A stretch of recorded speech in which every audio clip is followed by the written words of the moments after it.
Seigneur,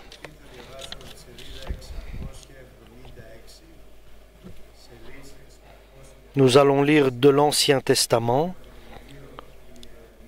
le livre de Jérémie,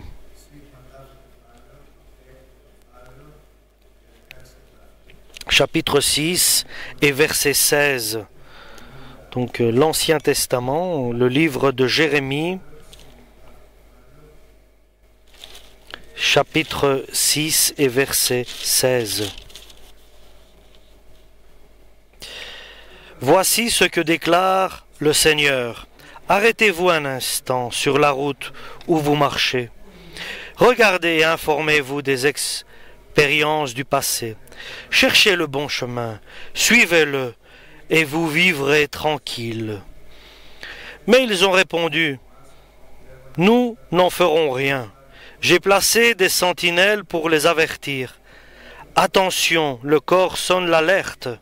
Mais ils ont répondu, ça nous est égal. Écoutez donc, vous les nations, sachez tous ce qui va leur arriver. Écoutez, peuple du monde entier, je vais envoyer à ces gens le malheur que mérite leur intention mauvaise. Ils n'ont pas pris garde à ce que je leur disais.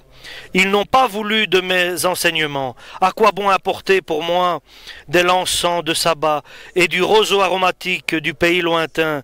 Les animaux qu'ils m'offrent en les brûlant sur l'autel ne me causent aucun plaisir. Leurs sacrifices ne me sont pas agréables. Voici donc ce que déclare le Seigneur. Je vais mettre devant ces gens un obstacle. Ils y buteront et ils en perdront tous la vie. Leurs pères, leurs fils, leurs voisins, leurs amis. Voici ce que déclare le Seigneur. Un peuple arrive d'un pays du nord. Une grande nation se met en route depuis le bout du monde. Ses soldats brandissent l'arc et le sabre. Ils sont sauvages et sans pitié. Ils font autant de bruit que la mer quand elle mugit. Ils sont montés sur des chevaux et rangés pour la bataille en ordre parfait. Et c'est contre toi, Sion. À cette nouvelle, les bras nous tombent, l'angoisse nous saisit, comme une femme au moment d'accoucher. Ne sortez pas dans la campagne, n'allez pas sur les routes, car l'ennemi s'y trouve et tue. C'est la terreur de toutes parts. Mon peuple, mets autour de tes reins l'étoffe de deuil, roule-toi dans la poussière, commence les rites de deuil pour un fils unique. Chante une amère lamentation, car l'ennemi dévastateur arrive soudain sur toi. Jérémie, je fais de toi un essayeur de métaux pour éprouver mon peuple. Tu auras à reconnaître et à apprécier sa conduite. Amen. À partir du moment où Dieu nous a donné la renaissance et nous a fait reconnaître Jésus-Christ et nous a dirigés vers Jésus-Christ, et lorsque Jésus a accompli son œuvre en nous et nous a rassemblés dans son Église, selon que Jésus nous a rassemblés dans son Église, nous devons rester unis dans son Église. Selon que Jésus nous a donné le salut, nous a sauvés, nous a enlevés du monde qui va à la perdition, nous a donc rassemblés, unis et sauvés dans l'Église et nous a métamorphosés en lumière du monde. Nous qui étions des enfants de la perdition, des enfants pour l'enfer, Dieu nous a transformés. Il nous a transformés en lumière pour le monde. Et nous sommes le sel du monde, ce qui donne le goût, le bon goût à la terre. Et continuons à rester avec Dieu et être utiles à Dieu. Et soyons pour lui très importants et très précieux à ses yeux. Et quoi qu'il arrive,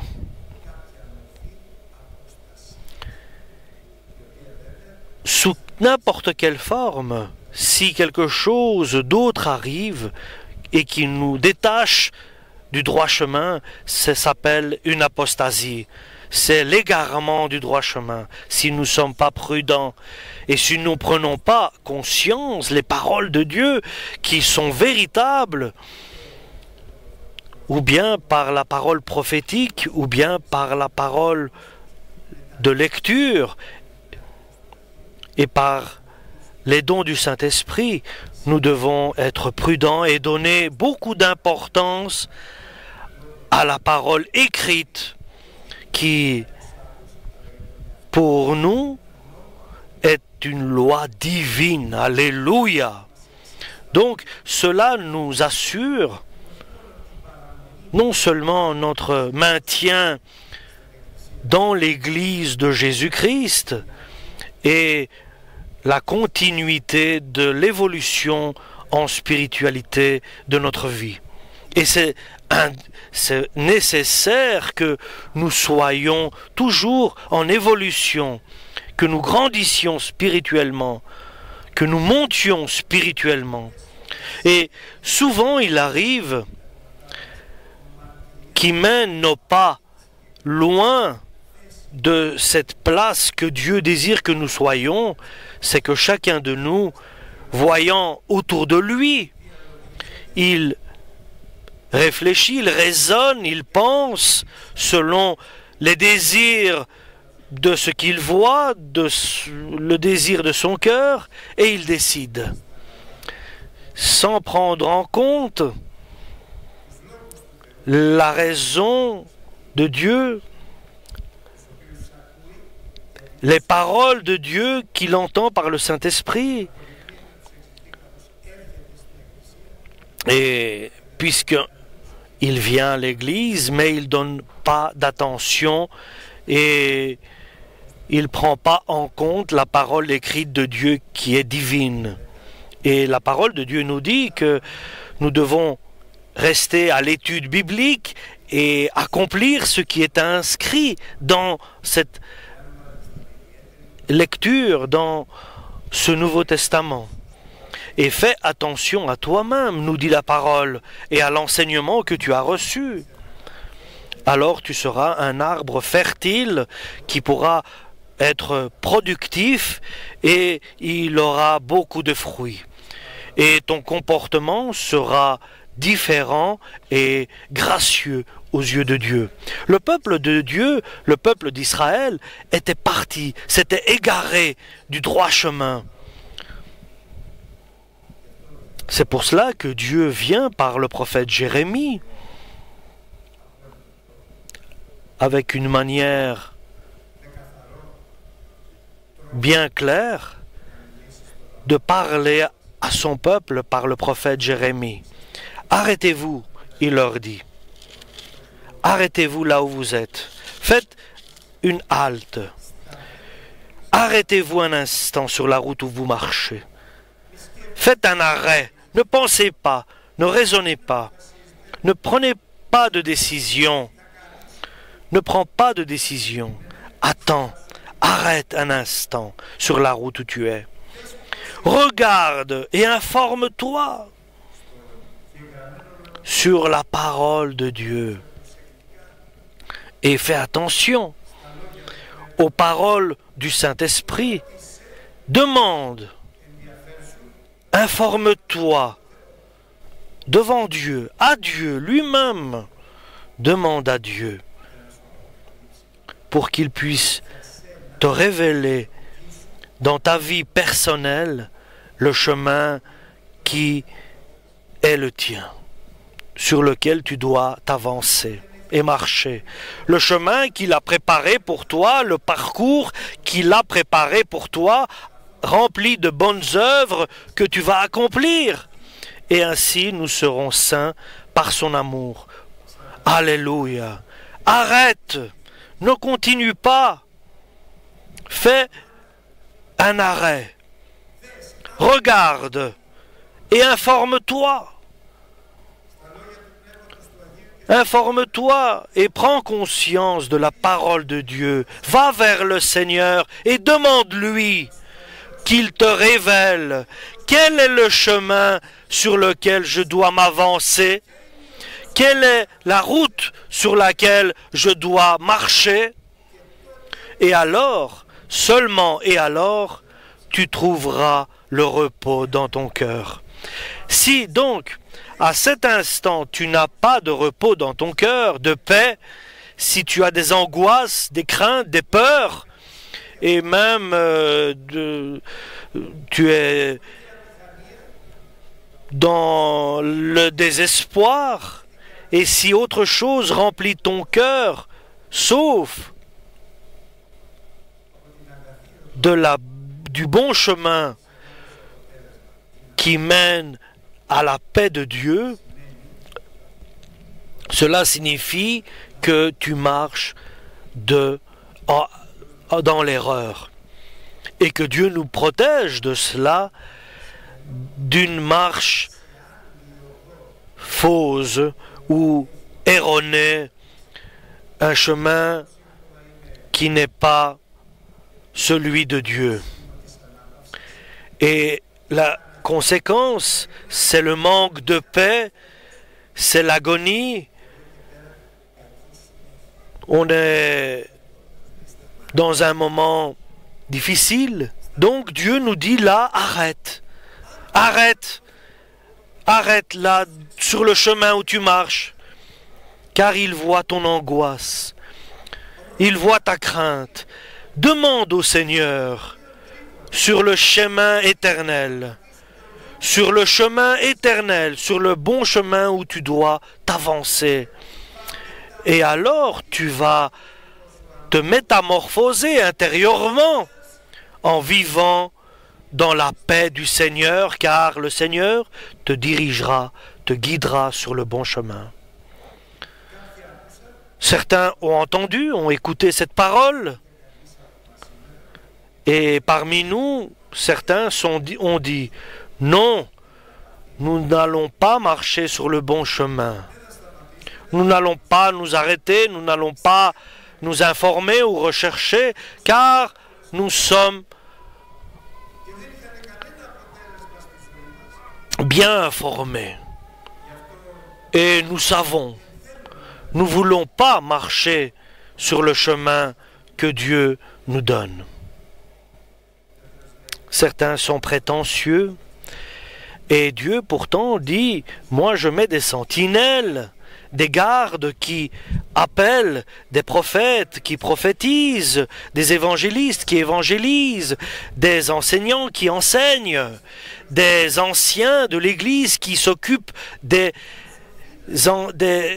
fidèles, qui prennent soin d'eux. Je mets des sentinelles, des gardes. Écoutez le son de la trompette, le son de la voix. Ils ont dit, non, nous n'allons pas entendre. Nous savons très bien ce que nous devons faire. Nous n'allons pas écouter. Nous n'allons pas écouter ces paroles. Et maintenant viennent les conséquences de ce refus. Et les conséquences de cette pensée, de ce raisonnement, de cette décision de ne pas accepter la parole de Dieu.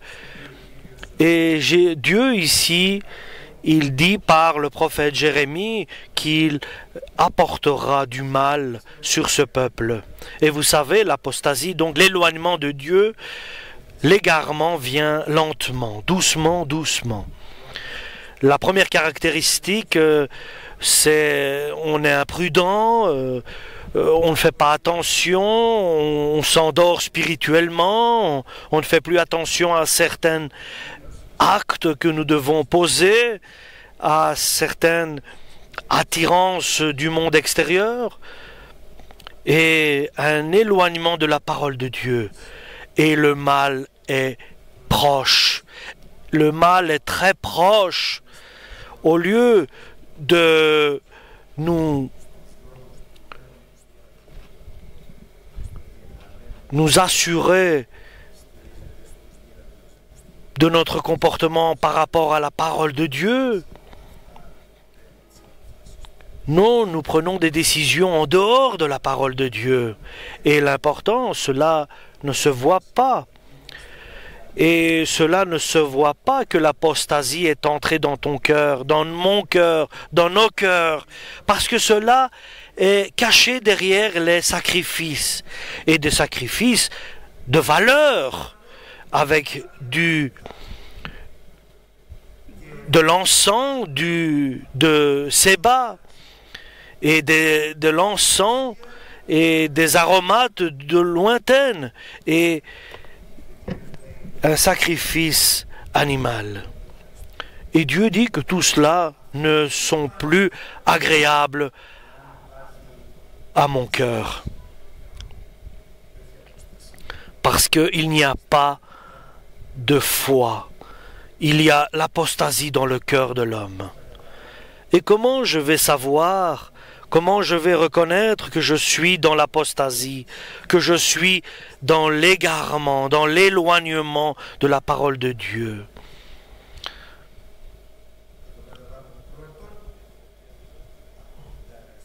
Je vais le savoir par si je n'ai pas de paix dans mon cœur. Deuxièmement, par le temps que je sacrifie, que je consacre à Dieu pour prier, pour l'approcher, pour aller vers lui, vers son trône, pour qu'il m'écoute et que je puisse l'écouter à mon tour. Donc, voilà certains... Et comment je mêlette, je fais une étude biblique. Comment je lis la parole de Dieu? Est-ce que je m'occupe de lire? Est-ce que j'ai de la lecture biblique? Ce sont des caractéristiques qui montrent bien clairement la situation que je me trouve et dont demain je me trouverai aussi. Donc ce sont des statistiques qui doivent nous faire réagir. Lorsque l'homme devient tiède, attention, si l'homme devient tiède, nous dit la parole que tu seras rejeté de l'Église, de la vie éternelle, pardon. Et devant ce peuple, je mettrai des obstacles, et leurs pères et leurs enfants, ils tomberont sur ces obstacles. Parce que l'apostasie, l'égarement et l'éloignement, je peux dire, est une politique dans une famille, dans une église. Et cela se transmet de l'un à l'autre. C'est un microbe qui est tueur, qui est mortel. Et je mettrai cela sur le Père et le Fils. Je mettrai des obstacles aux voisins et aux proches et aux frères. Et tout le monde tomberont. Tout le monde tomberont. Et nous remercions le Seigneur. Parce qu'il nous révèle de sa parole, avec sa parole, pour que nous puissions comprendre. Et chacun personnellement aujourd'hui, dans la situation où il se trouve, qu'il s'examine personnellement. Et gloire à Dieu pour cela, parce que nous serions des juges et non des personnes qui pardonnent. Et l'homme est sage, est intelligent, et il peut comprendre sa personne intérieure en s'examinant pour qu'il puisse comprendre et qu'il prenne la bonne décision de sa vie. Alléluia. Et les bonnes décisions est le retour vers Dieu et le retour vers notre Seigneur Tout-Puissant, béni soit son nom. Et c'est pour cela, immédiatement, le Seigneur, il dit par le prophète Jérémie, tu les vois tous là, tous ceux-là qui viennent pour venir adorer le Seigneur. Pour eux était la première parole, mais pour eux est aussi la deuxième parole, et la parole que je vais dire maintenant, pour qu'ils laissent personne que son cœur ne le trompe, et qu'ils disent que cela n'est pas pour moi, mais pour ma femme, ou pour mon mari, ou pour le voisin. Mais la parole nous certifie que ces paroles sont et s'adressent surtout à chacun de nous personnellement. Alléluia. Nous n'allons pas examiner les autres, parce que sinon nous perdrons l'occasion que la parole de Dieu devienne résultat, qu'il y ait un résultat de cette parole dans notre vie. Ne regardons pas les autres, mais soi-même, car sinon nous aurons un obstacle dans notre vie en jugeant les autres. Regardons vers nous-mêmes, détournons notre regard des autres et observons notre être intérieur. Demandons, cherchons, pour que maintenant Dieu nous révèle le bon chemin que nous devons suivre, chacun personnellement. Redressez votre chemin suivant vos actes, et je peux dire, redresse ton chemin pour que Dieu te fasse devenir stable et ferme dans la vie que tu mènes, pour que tu sois dans l'éternité avec Dieu. D'abord, n'aie pas confiance à des paroles mensongères. Restez dans la vérité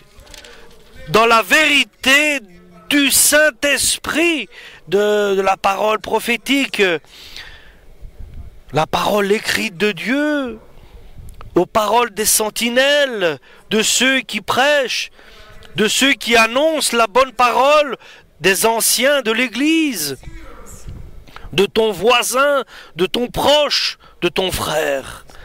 Restez dans ces paroles véridiques.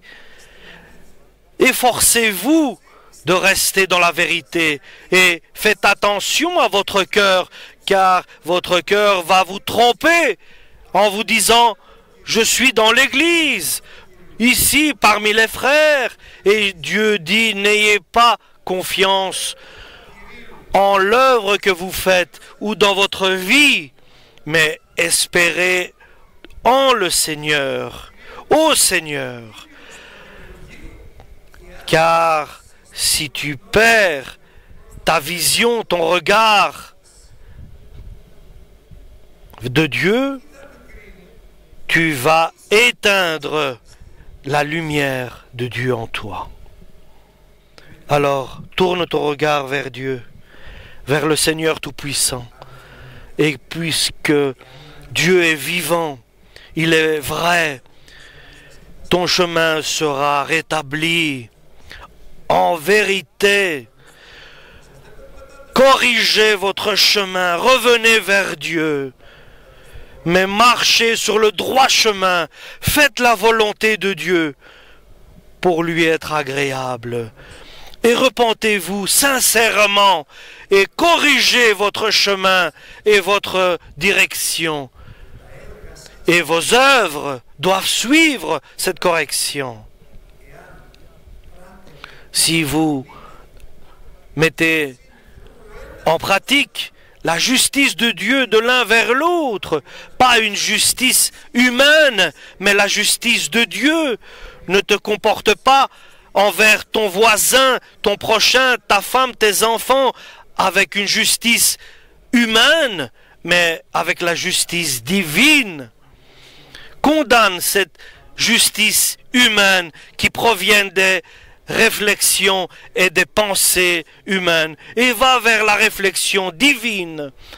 Cette réflexion qui vient de la parole de Dieu et de cette parole écrite, alléluia, par l'inspiration du Saint-Esprit. Si vous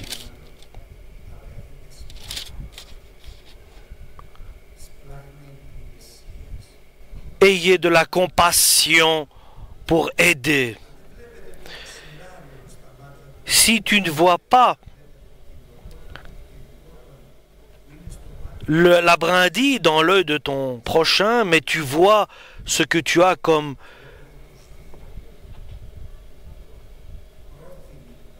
un gros brin dans ton œil, c'est mieux que tu regardes toi-même ton problème.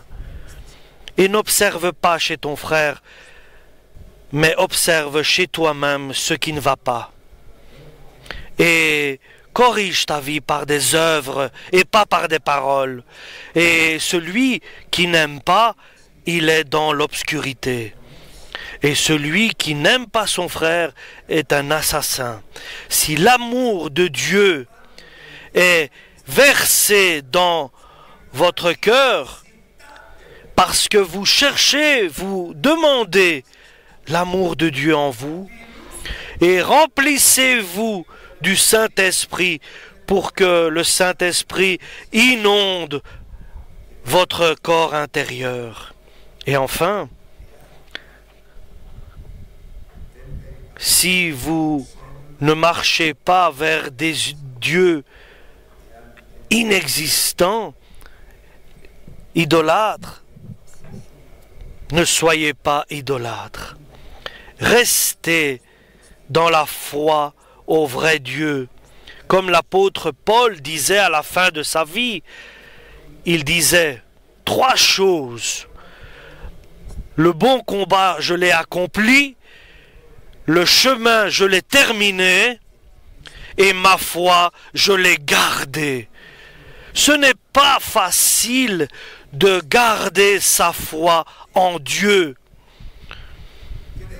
Et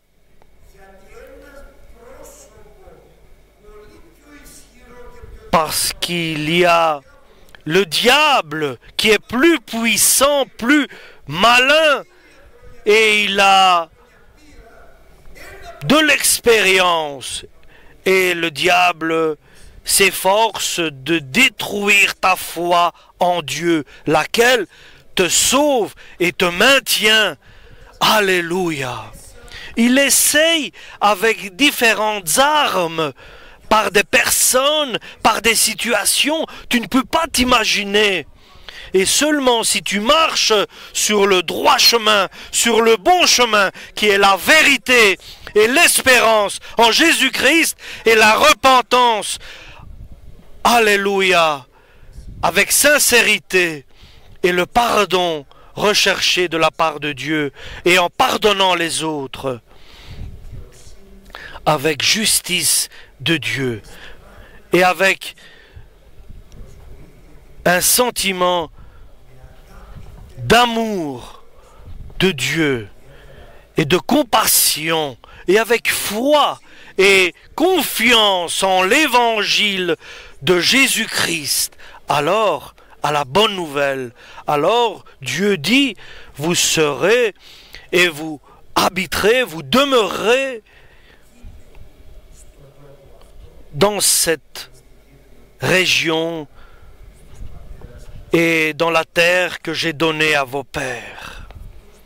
Donc la personne qui reste en Christ, c'est par lequel Dieu le maintient par sa parole et par le Saint-Esprit. Il le garde dans sa présence. Il est certain, il est assuré de la gloire de Dieu et de la vie éternelle qui est promise à chacun de nous. Restons fidèles à Jésus-Christ. Restons à Jésus-Christ. Alléluia. Cherchons, informons-nous, demandons et donnons à Dieu l'occasion de nous enseigner, de nous donner à marcher dans la vérité, de l'espoir et de la repentance et de la justice de Dieu dans la compassion de Jésus qu'il a eue pour nous, et dans la foi en Jésus-Christ, et dans son évangile, qui est la bonne nouvelle. Alors nous serons et l'être intérieur et l'être extérieur dans le repos de Dieu, dans la paix de Dieu, dans la joie de Dieu et dans la gloire de la vie éternelle avec